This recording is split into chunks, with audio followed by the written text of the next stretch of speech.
There's a quiet kind of heartbreak that doesn't come with slammed doors or screaming matches. It comes with silence, the kind of silence that sneaks in between sentences, between glances, between one-word answers that used to be full-blown conversations. I didn't see it happening. That's the worst part. I just kept living our life like everything was fine. School drop-offs, dinner on the table, laundry folded most of the time.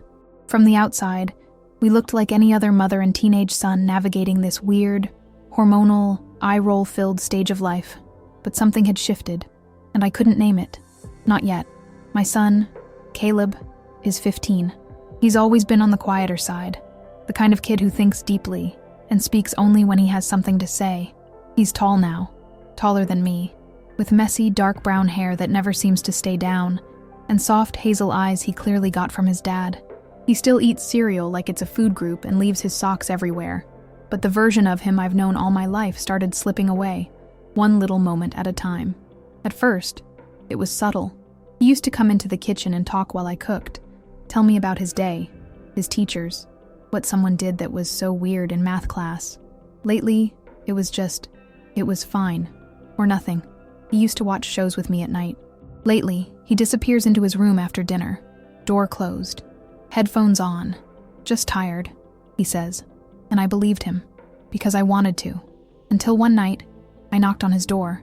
He didn't hear me, so I pushed it open gently, just to bring him a glass of water, and stopped when I saw the look on his face. He was staring at his phone like it had punched him in the chest, eyes red, shoulders tight. Then, in a flash, he locked the screen and wiped his face. "Hey," I said, trying to keep my voice casual. "Brought you some water." "Oh, thanks," he said, clearing his throat. "I'm good, though." "You sure?" He nodded. "Just tired." That phrase again. I left the glass on his desk and walked out, but something sat heavy in my gut. That wasn't just tired. That was pain. That was something he wasn't ready to tell me. I went to bed that night staring at the ceiling, wondering when I stopped being the person he came to. Was it gradual? Did I miss signs? Or was this just part of him growing up? The next day, I tried to connect. I asked if he wanted to go out for burgers, just the two of us, our little tradition. He said he had homework. I asked how school was going. Fine. How he was sleeping. Fine. How things were with his friends. Good. And then he left his phone on the kitchen counter. Now, I'm not proud of what I did next, but I'm going to be honest. Because this is the part no one tells you about parenting teenagers. Sometimes love makes you desperate. I didn't go through his phone. I didn't open any apps. But the screen lit up with a message. It was from his best friend, Nate. And it said, "I just don't want to talk to her. She'll make it worse." I didn't need context. I didn't need details. I just knew. He was talking about me. And that one sentence, it cracked something open inside me. All this time, I thought I was being supportive, present, the understanding mom. But my son thought I would make things worse, that I wasn't a safe place to land, that it was easier to suffer quietly than to let me see him struggling. I didn't cry right away. I finished the dishes, fed the dog, cleaned the kitchen like I was erasing the moment. But later that night, in the bathroom with the door closed and the fan on to drown out the sound, I cried because I realized he wasn't pushing me away to be mean or secretive or rebellious. He was protecting me. He thought I couldn't handle the truth, that I'd worry too much, or panic, or cry, and he was probably right. I've always worn my heart on my sleeve. I've always tried to be everything. Strong, soft, attentive, aware, but maybe in doing that, I sent the wrong message, that he had to protect me instead of the other way around. And the thought of him hurting, silently, just down the hall from me, it shattered me. I didn't know what I was going to do yet. I didn't have a plan. I just knew one thing. I couldn't keep pretending we were okay, because the silence between us wasn't just quiet anymore. It was loud with everything we weren't saying. But before we dive into this thrilling story, don't forget to subscribe to the channel and hit like so that YouTube can show you more content like this. I thought I'd sleep it off, that I'd wake up, make coffee, and convince myself it wasn't that big of a deal. Maybe I'd exaggerated the message. Maybe it wasn't even about me. But grief has a way of showing up in the most ordinary moments. Like when I stood in front of the fridge the next morning, trying to remember what I opened it for, or when I dropped my keys while leaving the house and just stared at them for a second too long. or when Caleb walked past me with his hoodie up, earbuds in, and didn't even notice my eyes were red. I didn't expect him to. He wasn't looking. That's when it hit me. We were living in the same house but on different planets, and somehow, I'd missed the launch. The rest of that day moved on without me. I answered work emails, sat through meetings, nodded in Zoom calls I barely followed, but I wasn't really there. I kept hearing his voice in my head from the night before, not the words he said, but the ones he didn't, the ones he's been keeping in. And suddenly, every moment over the past few months replayed in sharper focus. The way he stopped asking for help with his homework, the way he laughed less at dinner, the way he started saying, "It's whatever," to everything that used to matter to him. And I kept brushing it off because that's just being a teenager, right? Hormones, mood swings, privacy, autonomy. I've read the parenting books. I've listened to the experts. I know adolescence is a time of pulling away, that their brains are still developing, especially the part responsible for communication and emotional regulation. I know that space is part of growth, but this didn't feel like space. It felt like a wall, and worse, it felt like I helped build it. That night, I stood outside his bedroom door with a cup of tea in my hand, just listening. I wasn't trying to spy. I didn't hear anything. I just needed to be near him, but I couldn't bring myself to knock. I kept imagining how he'd respond. Would he say what? In that tired tone? Would he pull off one earbud and glance at me like I was interrupting something? Or would he say, "Yeah," with those soft eyes of his that he used to look at me with when he was little, asking for one more bedtime story? I stood there long enough that the tea went cold. Eventually, I walked away. At 10:42 p.m., I texted my best friend, Rachel. "Me, have you ever felt like your kid's a stranger?" She replied almost instantly. "Rachel, every Thursday, and also random Tuesdays." "Me, it's Caleb. He's different lately. Quiet, closed off." And I found a message from Nate saying I'd make it worse if he opened up to me. Rachel. Oh, friend. Then, Rachel, you didn't do anything wrong, but maybe he needs a different version of you right now. That hit hard. A different version of me. What did that even mean? I thought about it the rest of the night. Was I too involved? Too emotional? Too quick to react? Maybe every time I asked if he was okay, I was unintentionally making him feel like he wasn't. Maybe I was so desperate to help. I didn't leave space for him to just be. The next day, I made a decision. It wasn't a big one. Not yet.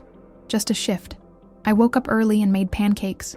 The kind with the chocolate chips in the middle that always melt just right. It was something we hadn't done in months. When Caleb came into the kitchen, his hair was still messy from sleep, and he looked surprised. "Pancakes?" he asked, eyebrows raised. I smiled. Felt like a pancake day. He sat down, phone still in hand, but I noticed he didn't scroll right away.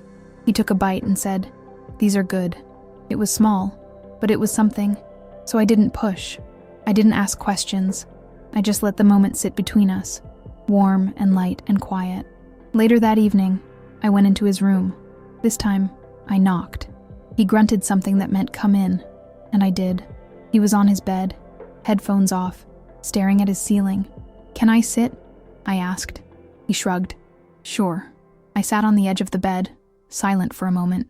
Then I said, "You don't have to tell me what's going on. I just want you to know, whatever it is, I can handle it." He turned his head slightly, just enough to look at me. Not all the way, but enough. I kept going. "I think I've been trying too hard to fix things when maybe you just needed me to listen. I can do that. I'm learning." He didn't say anything, but he didn't roll his eyes. He didn't shut down, and as I stood to leave, he said, quietly, "Thanks." It was one word, but it was a crack in the wall, and I promised myself I'd be patient. I'd wait by that crack, because maybe, just maybe, he'd start letting me back in. The thing about motherhood, and they don't tell you this part, is that some of your hardest work happens in complete silence. No applause, no feedback, no real sense of whether what you're doing is helping, or just making things worse. That weekend was filled with small, invisible efforts. I didn't ask too many questions. I didn't hover. I made sure the fridge was stocked with Caleb's favorite snacks. I let the living room become his mess of hoodies, headphones, and empty Gatorade bottles. I reminded myself that connection wasn't always a conversation. Sometimes it was presence, quiet presence. But God, the silence was heavy. On Sunday morning, I passed his room and saw him scrolling through his phone, his face slack with that half-numb expression teens wear when they're a little too deep into the algorithm. For a split second, I wanted to burst in and say something, anything, just to jolt him out of it, but I didn't. I just knocked gently on the doorframe. He looked up, startled. "Yeah, I'm going for a walk," I said. "Wanna come?" He blinked, hesitated. Then, yeah, sure. I had to act casual, like I wasn't internally doing cartwheels because he said yes. We grabbed our jackets, stepped outside into the crisp air, and started walking around the neighborhood. For the first 5 minutes, neither of us said anything, just the sound of our feet on the pavement and the occasional bark of a dog behind a fence. I decided not to fill the space. Let it stretch. Eventually, Caleb broke the silence. "Did you and Dad ever fight when you were younger?" The question surprised me. "We did," I said. "A lot, sometimes. We were still figuring out how to talk to each other without turning everything into a battle." He nodded like that made sense. I thought I was the only one who does that. That opened a tiny door. The rest of the walk, he started to talk more. Not about anything heavy, but about school stuff, a teacher he thought was annoying, a kid who always cheated on tests, a video game update that was completely trash. And I listened, really listened. No advice, no lectures, just, wow, I didn't know that. It felt small, but it was everything. That night, I couldn't sleep. My mind kept replaying the little details, the way he walked beside me without the usual slouch, the way his face softened when I didn't push. I opened my phone, pulled up the Notes app, and started typing. Sunday night note to self. Connection isn't made through control. It's made through consistency, safety, and trust. I'm not here to catch him doing something wrong. I'm here to show him I'm still safe, even when he's unsure, angry, withdrawn, or hurting. I didn't send it to anyone. I just needed to see it in words. The next afternoon, something happened. I got home early from work. The house was unusually quiet. Caleb's backpack was in the hallway, which meant he was home. I called out, "Hey, I'm back," but got no response. Then I heard a sound, not a loud one, just the soft click of a bedroom door closing. My stomach turned. I don't know why. Maybe I was paranoid. Maybe I was reading too much into everything. I walked slowly toward his room, and, again, I heard voices. He was on a call. I shouldn't have stayed, but then I heard him say my name. I don't know. She's been acting different. Like, not bad. Just calmer, not pushing so much. Pause. It's kinda nice, honestly. Another pause. No, I haven't told her anything yet. It's hard. I don't want her to worry more than she already does. I backed away from the door. Not because I was hurt this time, but because I understood. He wasn't hiding from me out of disrespect or rebellion. He was trying to protect me. From himself. From what he thought I couldn't handle. Somewhere along the line, I'd taught him that I wasn't strong enough to carry both of us. And now I had to prove otherwise. That night, at dinner, I didn't bring it up. I didn't mention the call. But I did say this. You don't ever have to protect me from how you feel. He looked up, fork halfway to his mouth. What? I met his eyes. Whatever's going on with you, it's okay to let me in. I can handle it. You don't have to go through anything alone. He didn't respond, just kept eating. But a few minutes later, he said, I might want to talk. Just not yet. My heart swelled. Whenever you're ready, I said. Because now, I finally understood what he needed. Not a perfect mom, just one who'd wait quietly, listen deeply, and love him exactly where he was, even in silence. The week that followed was filled with what I now call quiet victories, the kinds of moments that would mean nothing to an outsider, but to a mother. They meant everything, like the night Caleb came downstairs without being asked and sat on the couch next to me during a show he didn't even care about, like the moment he laughed, really laughed, when I told a story about tripping over a yoga ball at work and nearly taking down a shelf of protein shakes with me, or when he reached for my hand as we crossed a busy parking lot, out of habit, then let go quickly, embarrassed, but smiled. I didn't push for more. I didn't poke. I just held on to those moments like they were gold dust. I knew they didn't mean everything was fixed, but they meant something was shifting. And in parenting a teenager, shifts matter more than outcomes. Still, I couldn't ignore the undercurrent running through my days, a dull ache of guilt. I spent nights replaying old conversations in my head, times I'd interrupted Caleb mid-thought with, "You're overreacting," or worse, the times I'd made his pain about my fear, when he failed a math test, and instead of asking how he felt, I'd panicked about his GPA. When he came home quiet, and I asked 10 questions in a row instead of sitting with the silence. When he said, "I'm tired," and I responded with, "Join the club," I had meant well every single time. But I also knew, as I lay awake with the ceiling fan spinning above me, that sometimes meant well doesn't matter if it didn't feel well to him. One evening, a few days later, I walked past his room and heard music playing softly. Not the usual loud, bass-heavy stuff he blasted while gaming. This was softer, slower, full of raw lyrics. I paused, hand on the doorknob, then knocked gently. "Yeah," he called out. "Can I come in?" "Sure." The room smelled like teenage boy, a strange mix of body spray, chips, and socks. I sat on the edge of his bed. He was at his desk, spinning slowly in his chair. "What are you listening to?" I asked. "Just something someone sent me. It's kind of stupid." "It doesn't sound stupid." He shrugged. That now familiar shrug that had come to mean everything from, "I don't want to talk to this, is too big for me to put into words." I looked around his room. Posters, tangled cords, a basketball in the corner, a childhood Lego creation still sitting on a shelf. My baby was still in here somewhere, beneath the layers of adolescence. "Hey," I said, "can I ask you something kind of serious?" He looked at me warily. I hesitated. "Do you feel like you have to hide how you really feel? Because of me?" He looked down, twisting the sleeve of his hoodie. After a long pause, he said, "I don't want you to worry all the time. You already do. And when I see you trying to fix everything, it makes me feel like I'm doing something wrong just for feeling bad." That sentence. It landed like a stone in my chest. "I'm sorry," I whispered. "I never wanted to make you feel that way." He didn't say anything, but he didn't push me away either, so I kept going. "I think I've spent so long trying to protect you from the world. I forgot that sometimes the best thing I can do is just sit next to you in it. Not solve it, not lecture, just be there." He looked up at me then, his eyes a little glassy. "I'm not trying to shut you out," he said. "Sometimes I just don't have the words, and I don't want to make you sad." I reached out and took his hand. "Sweetheart, it's not your job to protect me from your pain. It's my job to hold it with you." There was a silence after that. Not awkward, not heavy, just quiet, safe. He didn't suddenly open up all at once. There was no dramatic confession.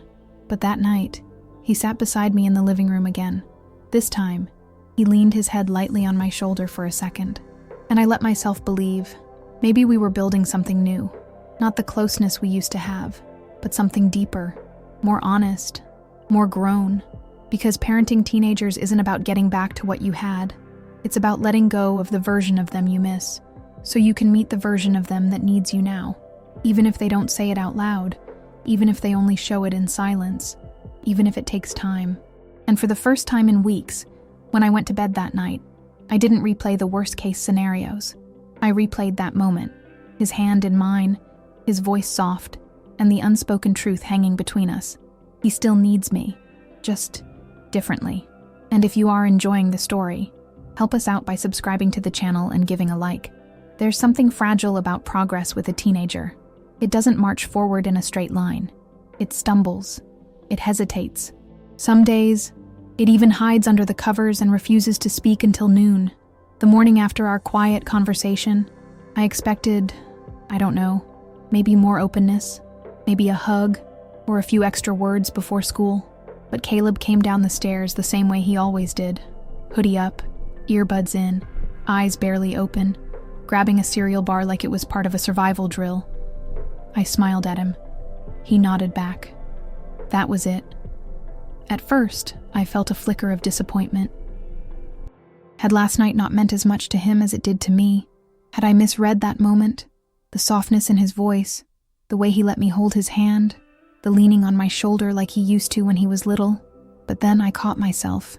This wasn't about me needing a sign. It wasn't about a grand transformation overnight. Teenagers don't pivot like characters in movies. They process slowly, privately, and sometimes in ways we're never allowed to see. What I needed was patience. The kind of patience I'd once had when teaching him to tie his shoes or use the big kid. What I needed was patience. The kind of patience I'd once had when teaching him to tie his shoes or use the big kid swing at the park. Back then, I knew he'd fall. I expected it. I celebrated the small steps. So why was it so hard to offer the same grace now? That afternoon, while he was still at school, I cleaned his room.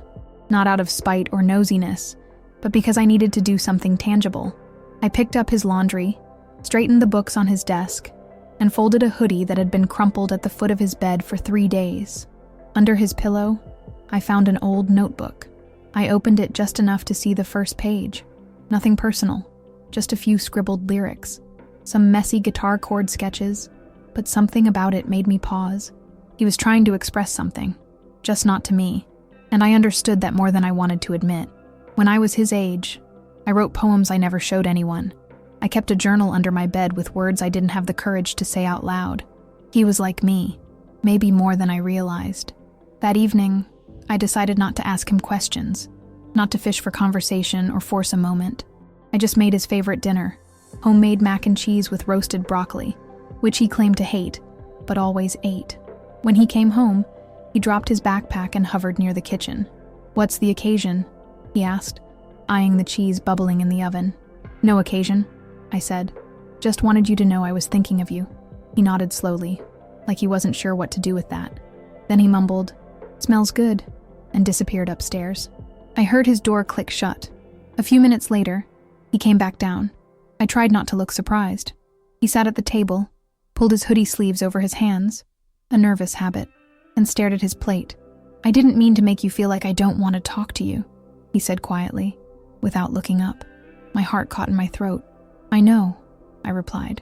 "And I think I've been trying so hard to always have the right answers. I forgot that maybe what you need is just someone who listens." He gave a small nod.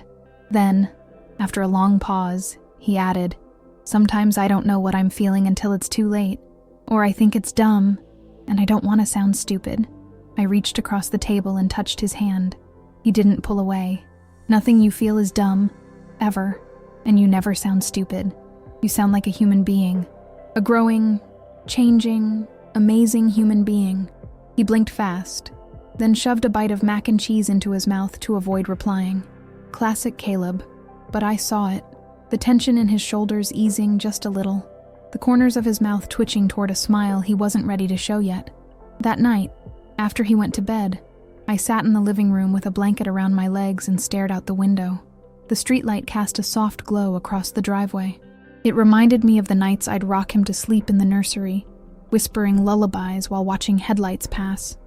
Back then, the challenges were different, more physical, more immediate.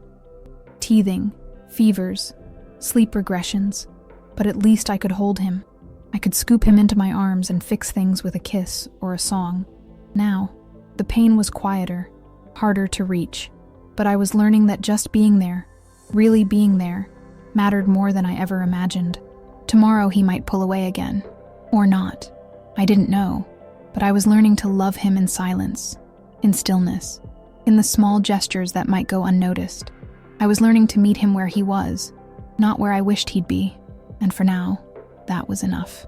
The next few days felt lighter, not fixed, not perfect, but lighter. Caleb didn't suddenly become chatty or eager to share his soul over breakfast. He still grunted his way through mornings, still vanished into his room after school like it was a cave he needed to retreat into. But something had shifted. The air between us didn't feel as thick. The silence wasn't as heavy. One night, I passed by his room and heard him softly playing guitar, a melody I didn't recognize, raw and unfinished, but beautiful. I didn't knock. I didn't ask about it. I just paused, listened, and kept walking. The next morning, he left his notebook on the kitchen counter by accident, the same one I'd seen under his pillow. I didn't open it, but I sat beside it with my coffee, smiling at the scribbled title on the front, "For When Words Don't Work." That line stayed with me all day. At work, During a budget meeting, my mind kept drifting. I stared at spreadsheets but saw my son's face, his hunched shoulders, the way he pulled his hoodie strings tight when he was overwhelmed. The small win of him opening up had stirred something in me. Not just hope, but awareness. I started wondering how many other little notebooks I'd missed along the way, how many quiet cries for help had looked like moodiness or disobedience, how many I'm fines had meant the exact opposite. That night, I asked him if he wanted to go for a walk. To my surprise, he said sure. We walked in silence for the first block. He had his hands in his pockets, and I kept matching his pace. Not too fast, not too slow. "Do you remember when you used to beg me to let you walk to the park alone?" I asked, more to fill the space than anything else. He smirked. "Yeah, and you followed me halfway there like a spy." I laughed. I wasn't spying. I was monitoring. He nudged me lightly with his elbow. Same thing. There was a pause, and then he said, "I get it now, though. Why you were like that." I glanced at him. "Yeah?" He nodded. "Because it's scary, letting people do stuff on their own, especially when you care about them." I wanted to cry right then, but I didn't. I just smiled and let the silence hold us for a bit longer. But progress has a way of testing your resolve, of showing you that healing doesn't happen in one clean arc. 2 days later, I found him in his room with his phone in his lap and tears in his eyes. Not loud sobs, just quiet, steady tears. He wasn't even trying to wipe away. "Hey," I said softly, sitting on the edge of his bed. "You okay?" He shook his head, staring at the screen. "No." I waited.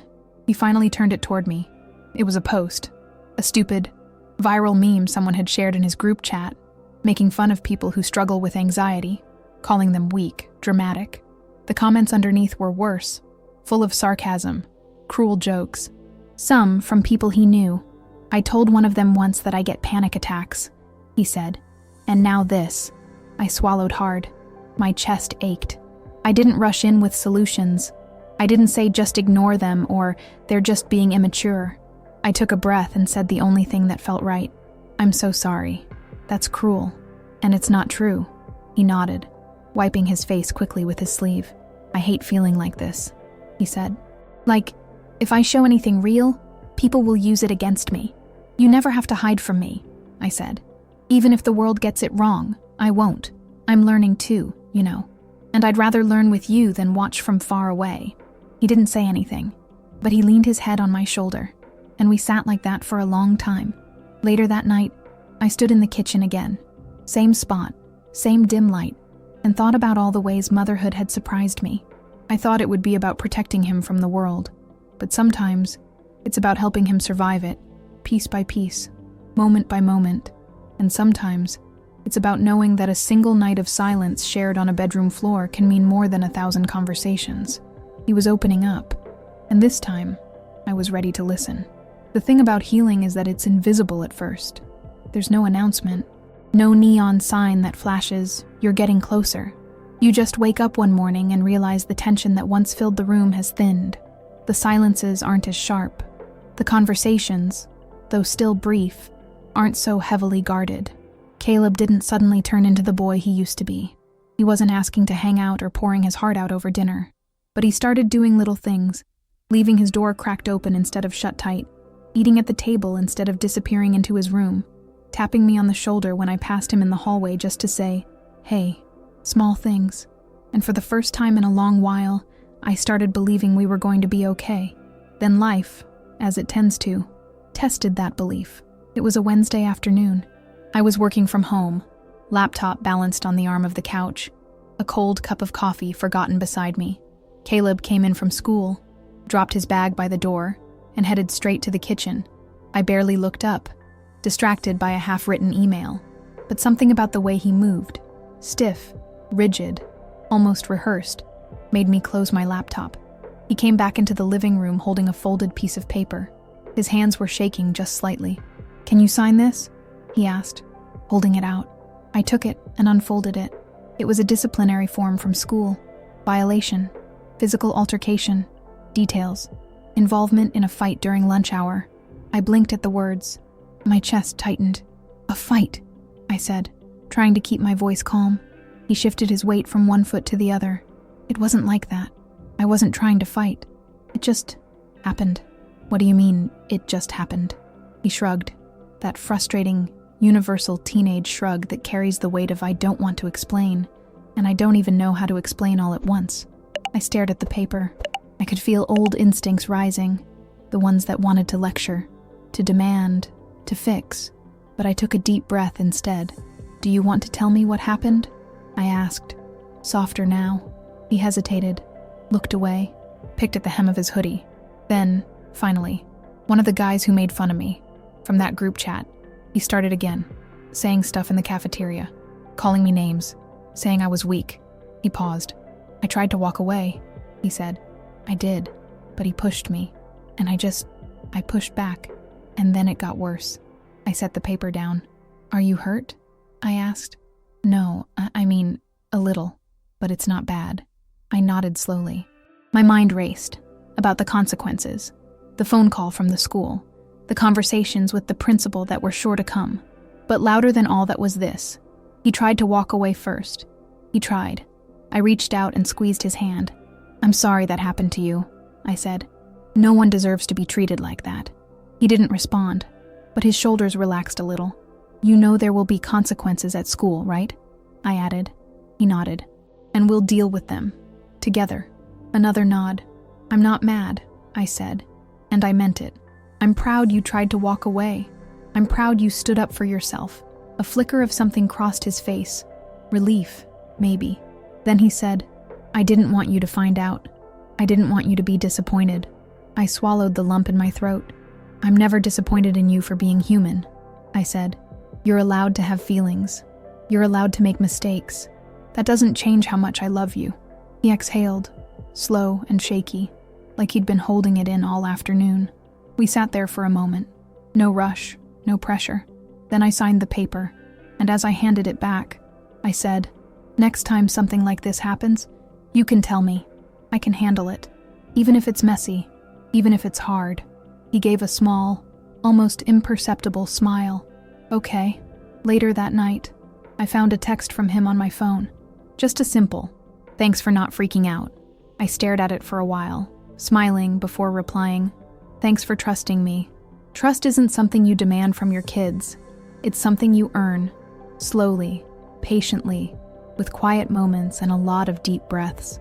That night, as he sat on the couch next to me, not talking, just existing, I realized something important. He didn't need a perfect mom. He needed one who would stay, even when it got messy. Especially when it got messy. And I was learning how to be that mom.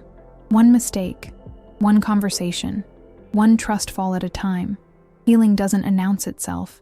It doesn't come with fireworks or some big movie moment soundtrack. It sneaks in quietly, threading itself through the ordinary. A Tuesday morning, a car ride to school, a laugh shared over a spilled bowl of cereal. A few weeks after the fight, Caleb was different. Not drastically. Not in a way most people would notice. But I noticed. He started sitting with me in the evenings more often. Not always talking, not always even looking up from his phone. But there, when he came home from school, he no longer disappeared immediately into his room. Sometimes he lingered, dropped his backpack by the door, and stood in the kitchen while I cooked. Little things, quiet things. One Saturday afternoon, I was folding laundry on the couch, and he flopped down beside me, stealing a sock from the pile. Can we do something tomorrow? He asked, staring at the sock like it held all the secrets of the universe. Sure, I said. What do you have in mind? He shrugged. I don't know. Go to the park. Shoot some hoops. Just something. It was casual, tossed out like he didn't care, but I knew better. It was an invitation, a door cracking open. I'd love that, I said, setting the laundry aside. The next day, we went to the park, just the two of us. He tossed a basketball into the trunk, and we drove with the windows down. The music low, the air crisp and bright. We didn't talk about anything heavy. We shot hoops. We argued over who was worse at free throws. He laughed when I tripped over my own shoelaces. I laughed when he missed an easy layup. Afterward, we sat on the curb with Gatorades in hand, watching the sun start to dip behind the trees. He was quiet for a long time. Then he said, almost under his breath, I'm sorry I didn't tell you stuff before. I glanced at him. You don't have to apologize for that. I do, he insisted. I thought it would be easier if I kept everything to myself, but it wasn't. It just made everything harder. I swallowed the lump in my throat. It's okay. I'm just glad you're talking now. He looked at me, really looked at me, for the first time in what felt like months. I'm glad you didn't give up, he said. Even when I was difficult. I smiled. I'm not going anywhere. We sat there side by side, sipping Gatorade, the air between us easy in a way it hadn't been for a long time. When we got home, he went upstairs without a word. I thought that was it for the day. But a few minutes later, he came back down, holding something. His notebook, the one he kept hidden under his pillow. He held it out to me. You can read it, he said, if you want. I hesitated, not because I didn't want to, but because I knew what it meant. This was his heart, scribbled out in messy handwriting. His fears, his doubts, his way of processing a world that sometimes felt too loud, too sharp. Only if you're sure, I said. I'm sure. I opened it, carefully, and read the first page. It wasn't long, just a few lines. Some days feel heavier than others. Some days it's hard to breathe, but I'm learning that it's okay to be heavy. It's okay to feel like I can't carry it alone. I'm learning to let someone help me hold it. I blinked back tears, closed the notebook, looked at him. I'm proud of you, I said. He shrugged again, but it was different this time. Not dismissive, almost shy. Thanks. He turned to go, but before he left, he said, I'm glad it's you, the one helping me hold it. The door clicked shut behind him, and I sat there for a long time, the notebook heavy in my lap, the weight of his trust heavier still, but in the best possible way, because I realized something that night. It wasn't about being the perfect mom. It wasn't about saying the right things or fixing the hard stuff. It was about showing up, staying soft, staying steady, even when he pushed me away, even when he shut me out, even when it hurt, especially when it hurt. I didn't lose him. I just had to learn how to meet him where he was, not where I wanted him to be. And together, slowly, quietly, imperfectly, we found our way back to each other, not in grand gestures, but in quiet mornings, side-by-side car rides, open doors, and a notebook shared without fear. If you enjoyed the story, give it a like and subscribe to the channel to support us. We'd also love it if you left a comment telling us which city you're listening from and whether you identified with this mother in any way. Have you ever gone through something similar to this story? If you can, share it with another mother who might be needing this dose of affection and hope. You are very important to us, and we thank you for being part of this community of reflection and love. Thank you so much, and see you next time.